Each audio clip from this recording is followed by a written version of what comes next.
everybody, it's Dave here. Welcome to Holiday for Two. Hope you're having a good day. Today we're going to do a video on summer travel in Arizona and planning RV vacations in Arizona. Yeah, I know it's wintertime when this comes out, but it's not too late to start thinking ahead for the summertime. So today's video is summer RV tips for Arizona RV travelers. That's a mouthful, but I think you might find this helpful if you're planning to make a trip in your RV to Arizona this summer. So let's jump into it. And if you like this video, please don't forget to hit the like, share, subscribe if you haven't subscribed already. And if you have subscribed, thank you so much for your support. So let's dive into it.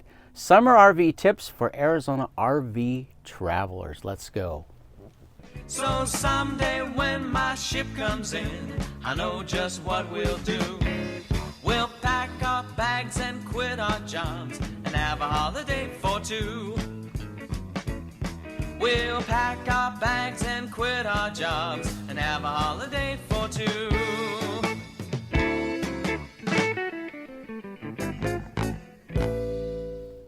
All right, so let's dive right in. I'm going to break this video up into two sections. The first section, I'm going to give you 7 tips to help make your RV travel in Arizona a little more enjoyable and safe.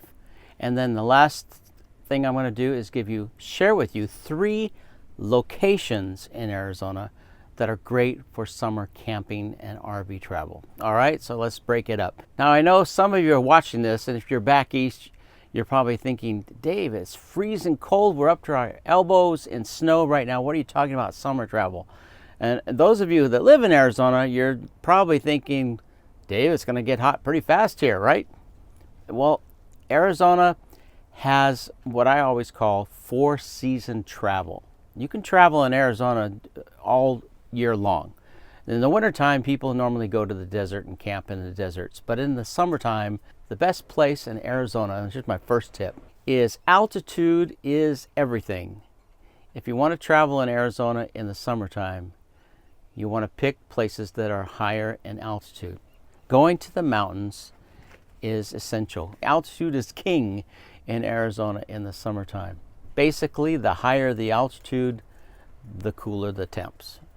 So that's my first tip for you. If you're going to come to Arizona, if you want an enjoyable trip in Arizona in the summertime, plan to stay in the mountains. I don't know why, we always see people camping in the deserts in the summertime. And I know sometimes things happen and people have to, like maybe their vehicles broke down or they're getting some family things taken care of, whatever the case may be. So they have to stay in their RV someplace that's warm, like Phoenix or Yuma or Tucson and such. But if you can, and if at all possible, if you want to enjoy your RV trip, you want to plan trips in the mountains. Second tip, number 2. Water is important. Think about your water supply. That's my second tip, is to make sure you always carry a lot of water because it is dry in Arizona in the summertime. And believe me, you don't want to get dehydrated in there if you're out camping somewhere where you're away from services, boondocking or dispersed camping. You want to make sure you have water available. Tip number 3 is shade. That's why the mountains are perfect, because you can get into the pines, get under some trees, and get some shade. The more shade you get, the cooler it will be. That's kind of I always find that to be kind of a juggle, because you want shade, but you also want some sun so that you can put your solar out and get some electricity. And so it's kind of a fine line to balance there, but shade is important. You want to pick places that have lots of trees. Tip number 4. Plan your trips to stay somewhere close to services. And there's 3 kinds of services you want to plan to stay within at least 30-minute drive from important services like gas, food, as well as doctors. Arizona has a lot of small towns up north. A lot of small towns are starting to acquire emergency services. They may not be huge hospitals, but they have urgent care centers and medical centers that are small that you can get to if you need medical help. Places like Williams or Show Low, Pine Top, Payson, Prescott, they all have a very good, in fact, Prescott has outstanding medical services, so if you camp in the Prescott area, as well as Flagstaff. So you want to camp in an area where you have accessibility to emergency kind of help, needful services that you might need like that. So keep that in mind. Here's my 5th tip for you. Tip number 5. Keep your eyes, keep your ears, keep anything open that you can for fire. Keep your eyes and ears open for fire and fire danger. Arizona has a reputation over the last several years of having wildfires, just like a lot of western states do. Arizona's no different.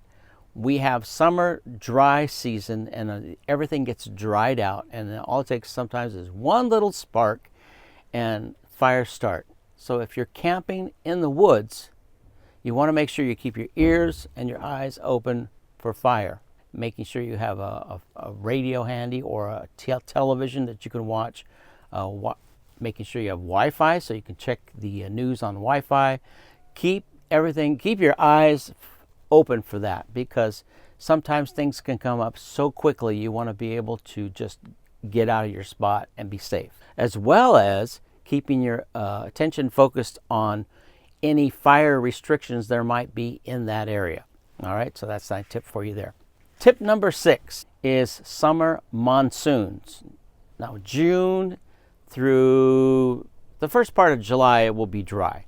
But once July comes and August, that's when we get our summer monsoon season, especially in the mountains. And so you do want to keep your eyes and ears on the weather for monsoon storms. Now, if you're from back east, you're used to things like maybe tornadoes and keeping eyes on storms like that, right? Snowstorms, tornadoes. But in Arizona, we don't get a lot of tornadoes. We don't have a lot of blizzards, except in the wintertime. But in the summertime, we have monsoon storms, and those can be just about as nasty as some of those other storms back east. So when the summer monsoon season begins, you really want to keep your eyes on the sky, keep your ears open for any news, because it can be sunny in the morning when you wake up in the mountains. You might see just a few clouds, and then before you know it, by about noon, 1 o'clock, boom, boom, boom, boom, you hear thunder, lightning, and all hell breaks loose. Literally. I mean, I have a couple of videos that we've been up in places like Blue Ridge, where it was warm and a little muggy in the morning, but sunny sky, and then in the afternoon we had rainstorms for an hour and a half, 2 hours, and rain, and rain, and rain. So you really want to watch for that too, because you don't want to get flooded in someplace. So just keep your eyes and attention, keep everything open, and pay attention to what's going on. Number 7. This one's kind of personal to me. Please respect the forest and the lands that we camp in by observing the stay limits. Most camping in Arizona up in the mountains, and dispersed camping in the forest, has a 14-day stay limit. So that's my first request. Please watch that. If you stay somewhere for 14 days, pack up your camp, move somewhere else.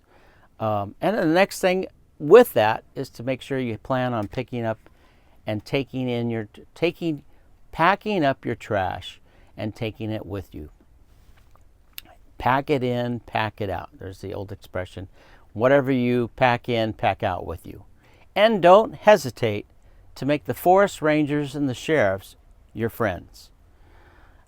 Every time we've been up in the mountains and had a need to get a hold of a ranger or a sheriff, they have always been very helpful, very friendly. In fact, recently Tammy and I went to the Free National Monument, and we met up with a sheriff out there, and was very nice, sat and talked with us in her vehicle for a few minutes, even gave us a free map of the area, of the Free National Monument area, and gave us some tips on places to camp while we were there. And it was just, she was so nice about it.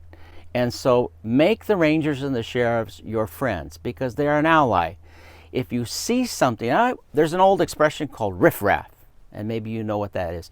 If you see something, report it. If you see riffraff going on, if you see roughnecks, people abusing the whatever it might be, leaving trash, don't feel like you need to do it yourself. Let the sheriff know, let the forest rangers know.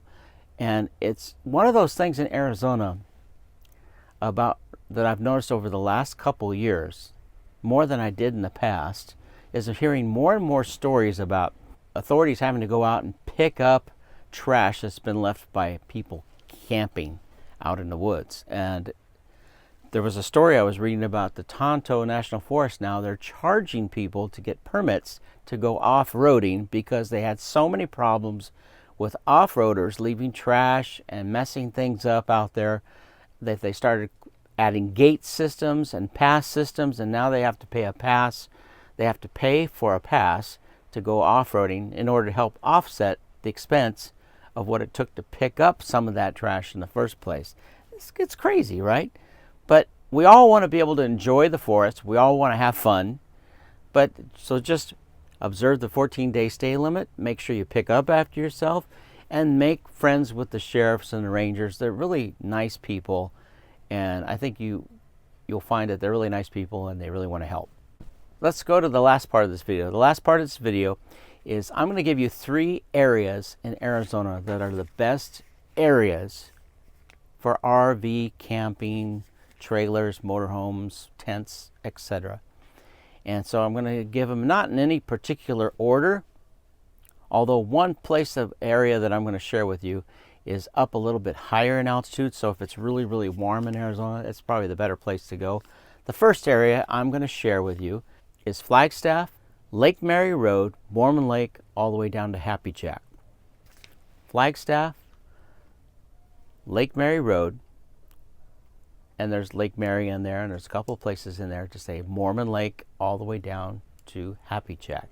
That Lake Mary Road area is one of the best for dispersed camping in Arizona. There are so many places to pull in and go dispersed camping. In fact, I'll put a link up here in the corner for some of the places along there that we've stayed at before, so you can check them out. I highly recommend getting the downloadable map on your phone or your tablet for the Coconino National Forest Motor Vehicle Use Map, because it shows you on the map where the good spots are for dispersed camping. Okay, so that's the first area. Second area was what I called the cooler area. That's going to be Greer, Big Lake, Springerville, and Alpine, Arizona. And I'll put a link up here to a video we did on Big Lake. But Big Lake's not the only place to go camping, but there are a lot of other dispersed camping areas around Big Lake. But a little tip for you to add in there, if you go to those areas, they're very remote. Don't expect to go to a Safeway or an Albertsons or a Fry's and get your groceries, because Big Lake has just a little market right there, a little store. If you wait till you get to Big Lake to get your groceries, you waited too long. You want to get your groceries in like Show Low or maybe over in Springerville, and then come into Big Lake, and as well as gas for your vehicles and stuff like that, because Big Lake is very remote, but it is so cool. It is so cool in the summertime, but it is so pretty as well. Next, and the third and last one, there's no name for this. We call it the Rim Country, but it starts in Payson, Strawberry Pine, Payson, and goes all the way along the Highway 260 into Show Low. We call that the 260, and also as well as Forest Road 300. Now, I'll put a link up in the corner here for Forest Road 300 because we've stayed there before, and there's lots of dispersed camping along Forest Road 300. So watch for the link up here. But then again, all of these places along the 260 between Payson and Show Low, you want to make sure you get your groceries ahead of time. There are a few places where you can stop and get gasoline and things like that, but you want to make sure you get your groceries either in Show Low before you come west on the 260, or get it in Payson before you head east up to 260. I hope that makes sense. But there are some beautiful areas up there, as well as the ones I'll share on the little links in the corner up here for you. Hey, I hope you enjoyed this video and hope you find it helpful. If I went too fast, go back, rewind it, catch some of those places that I was talking about, as well as the links that I shared up in the corner. And I'll put links down below in the description as well, so you can check out some of the maps like the Coconino National Forest Motor Vehicle Use Map that I talked about. And I shared this before in another video, but I want to share it again. This is the Arizona Camping Guide. I'm just going to do a little plug. They didn't pay me to do this, but I just really love this little book. You can get this on Amazon. It is about, I want to say about $12 by Kelly Von Kramer. Kelly Von Kramer, and this is the Arizona Camping Guide. And the areas that I was talking about, you can find those campgrounds in this book. Some of them, of course, are paid campgrounds. There are some dispersed camp areas, but there's also a lot of paid campgrounds. And some campgrounds are like $15, $20 a night because there's no services. But they do have some nice campgrounds up north, maybe $24 a night. But if you have the America the Beautiful Pass, you can get all of these campsites in the mountains in Arizona. You can get them at half price with your America the Beautiful Park Pass. Arizona Camping Guide, check it out. All right, enough of that. I hope you find this helpful. Safe travels wherever you're going this summer. Be safe, be cool, keep your water with you. This is Dave saying have a great day. Thanks for watching. Catch you later. Bye.